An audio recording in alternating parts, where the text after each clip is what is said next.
Hi everyone, it's Lisa with Whispers from the Wreckage.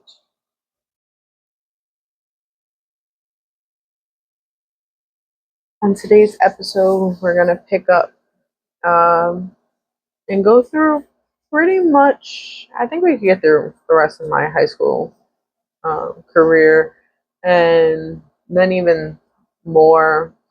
In the summer between ninth and 10th grade, I got closer to my boyfriend and his side of the family, and they had just moved. I was kind of staying there almost full time, and things at home wasn't really getting better. Eventually, I ended up moving in with my boyfriend and his family. He lived with his mom, his aunt, and his cousin. And so I lived with them, and things were going pretty good. Um, he would take me to school because obviously my bus stop was across town, and yeah, he would take me to school. Now, at some point, it was after my 10th grade year, like after sophomore year, maybe even like towards the end of sophomore year, I went through this cyberbullying situation where somebody had posted my photo somewhere or something, and a group, it was on Facebook, and a group of, I don't know if they were kids or young adults, whatever they were um, bullying me about my weight. I think high school was when my weight really became an issue. I mean, I was always a heavier girl, but I feel like I didn't really get bullied about it until like my high school years. These people were just saying the meanest things about me and my weight, and something I never imagined happened. Like, you hear about it, but you don't imagine being one of the people it happens to. Um, and all these people were telling me to kill myself, telling me I'm fat and I'm ugly and I'm I'm worthless and crazy things. And I remember going to our dean, or I don't know what you really call her, but she ran the program that I was in high school, and I had a she had to get the vice principal and the principal involved, and it was a big thing, and the police ended up getting involved. I feel like after that point, like I kind of went into a uncontrollable depression, and so I missed a lot of school. Um, Not that I wasn't good at school, not, and I was on honor roll, even though I only went. I'd say if I went 3 weeks out of a month, like that was a good month. And things really just got worse, home wise, depression wise. I wasn't getting help. I wasn't getting counseling. I was alone. Like, I had my boyfriend, and that was about it, like, and his side of the family. And then my boyfriend got in this really bad fight with his aunt, and I broke it up. And from then on, she didn't really like me. She didn't like, I don't understand why. Like, my ex had a lot of anger issues that he didn't get help for, but like I didn't have anything to do with it. Let's fast forward because that was pretty much my high school years. Like I barely went to school. I did graduate. I got my high school diploma. At one point, though, in like 11th grade, maybe, things got good at home because my dad's ex friend, like, they went astray and she came back into his life, and like she was helping him get things together and get his life back on track. And um she was treating me as if I was her, like one of her kids. And you know, she made sure I had clothes, and made sure, she helped redecorate my whole entire room, and we painted it pink, and two different shades of pink, and it was pink and zebra themed, and she redid the whole entire thing for me, and things got really good. And me and my dad try to work on our relationship a little bit more. um we started doing things together, and my dad joined the rescue squad, and so that became a part of my life, and it was pretty good. And then my dad let Terrence back into our lives and back into the house. And as soon as he did that, everything went south. Um, you know, Terrence was caught on camera threatening to set the house on fire with um, my niece, who was just a baby at that point, and my cousins and my aunt, and like set it on fire, and racist remarks um, towards my ex, and all these crazy things, like threatening our dogs, threatening to hurt them, um, because my father wasn't answering the phone or whatever. It got bad. And at that point, that's kind of where, you know, I couldn't stay there anymore. It was uncomfortable to stay there. It was uncomfortable. I was working, and so me and my ex kind of like, we stayed some nights at his house, some nights at my house. The thing was, when because his aunt didn't like me, like in order to use the bathroom, like I was using the bathroom um in a bucket, um brushing my teeth in the bedroom. Like if I had to take a shower, it was normally in like the middle of the night when everybody was asleep, or right before. She worked until pretty late, and or it was like right before she came home. I wasn't allowed to be seen. I wasn't allowed to be heard. When I turned 18, I did to move in with my mom. That never really goes well. We always end up in some type of fight over something. I was working full time. Me and my mom got in some fight. Can't even remember what it was about. We got in some fight, and we moved back to my dad's.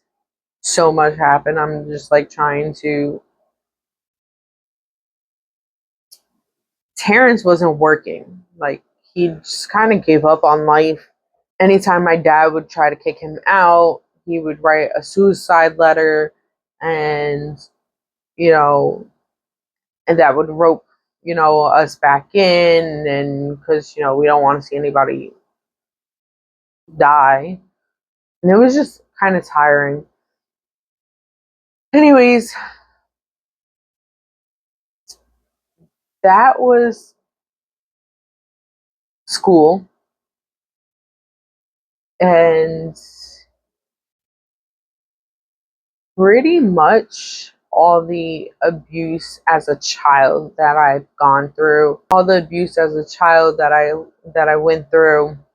Now there's abuse as an adult that I've gone through, and the next stage of this is going to be all relationship based. um I kind of feel bad this is more of a shorter video, because where there was a lot that happened in life, there wasn't like one thing I do want to talk about is when my innocence was taken at such a young age. Everybody's telling me, not to get this person in trouble, not to talk about it, just to pretend it didn't never happened, or that I wanted it, or, and it never stopped. The word no became hard for me. Like, I just felt like I was supposed to. Like, it didn't matter who it was, or when it was, or what it was. I was just supposed to say yes, because that's what that's what this kind of taught me. And for all the people who are watching who might be young or might feel the same way, I want you guys to know that you can say no, and it's okay. It doesn't matter who gets mad at you. It doesn't matter, no means no, and that's okay. But I say all that to say that I went through a phase where I was very out there and not having intercourse with all these people, but doing things that I truly didn't want to do. But I was raised to never say no, or I was raised that even if you say no, it's not okay. Like, even if you say no, the persons will still do what they want to do. So, and I think I still struggle with that, especially in that form, like sexually, or, not wanting to do something, but feeling like you have to. Like, I still struggle with it. And it's not something that's gonna be easy to fix, or, rewire myself to do. So don't feel don't feel alone. And B, don't give up on yourself. Like, keep trying, keep putting in the effort to say the no. Keep doing what you need to do to protect yourself and what you truly want. It's an everyday battle, but it gets easier, it gets better. There's a lot that I regret not doing, and there's a lot that I regret doing. Like, I wish I spoke up sooner. I wish I still had my innocence, because, like, I wish it was never taken so young. And I was always the one that, like, I won't do it till I'm married. You know, I was in church and, figuring things out. And I went through a period where I was mad at God, and where I was mad, like, how can you let this happen to somebody so young? And how can you allow the people you've surrounded her with not protect her? And at the end, I figured out that everything has a reason and everything has an answer, and it's not my job to question it. It's not my job to wanna or get the answer. Obviously I want to know why, but you know, when I think about everything I went through, I'm like, it made me stronger. Um, it definitely did that. It definitely made me stronger. It led me to the podcast. It's leading me to this platform.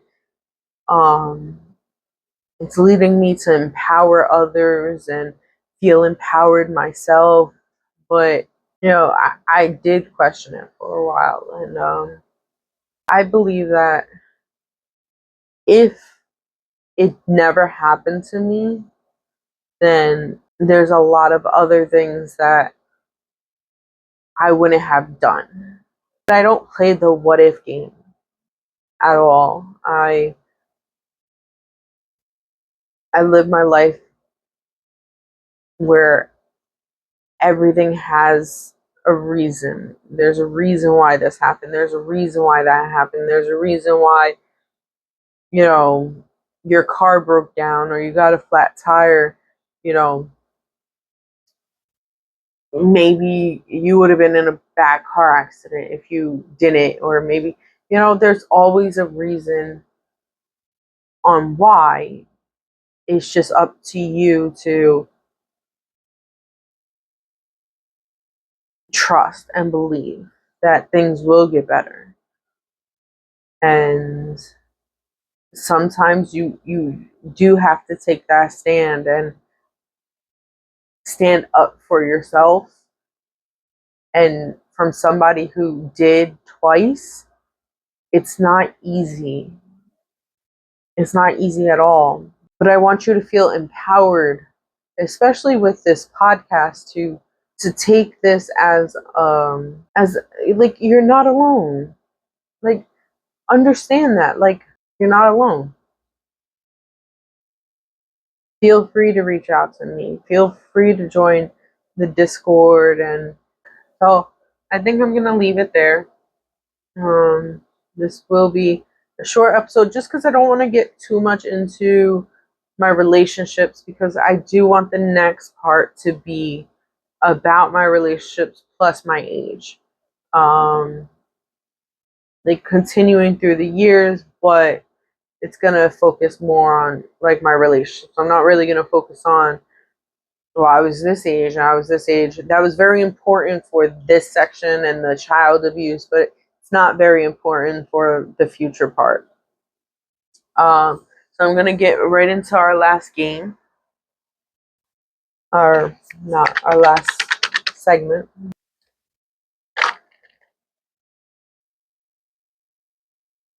It's intimacy. It says, what message would you tell to your favorite person? I have a few favorites, but my biggest message right now, I'm not going to say who it would go to, but I would apologize. I would apologize because they deserve better in life, and I would tell them that there's so much more to life than what life has been so far. And that I will do everything in my power to make sure that they experience life to its fullest. And that it will be okay. That one day, everything will just make sense. And I think that would be my message. My other message to another one of my favorite people, and this one I'll say, it's to my dad. And he faithfully watches all the time. And the message would be that I love you and that I am proud of everything we're able to accomplish in life. You're my inspiration, and I've watched you fight your whole entire life. I've watched life kick you and beat you down, and you have always found the strength to overcome everything that life had to throw at you. And I couldn't be prouder, I wouldn't be prouder to be anybody else's daughter.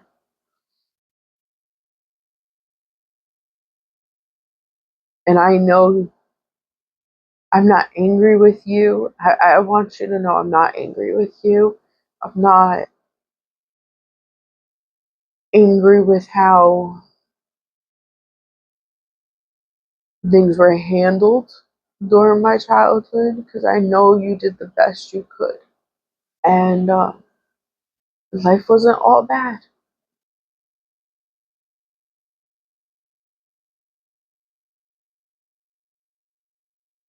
And I am truly grateful